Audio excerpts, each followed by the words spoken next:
what was happening in Nigeria. All we need to do is to change our mindset from leaders down. And we will solve our problems.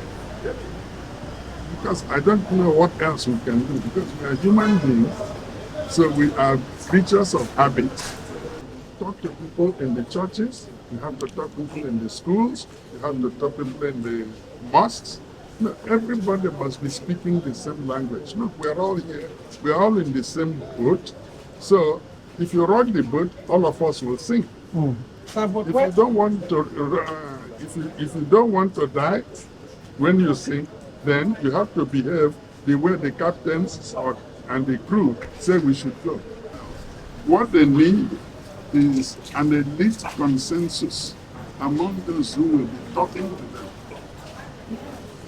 When I say elite consensus, which means we have to have a group of people who think alike. People already thinking of it. When we established the National Institute for Policy and Strategic Studies, and when they go there, spend 9 months, and they get MNI. Yeah. And then the MNI means Member of the National Institute.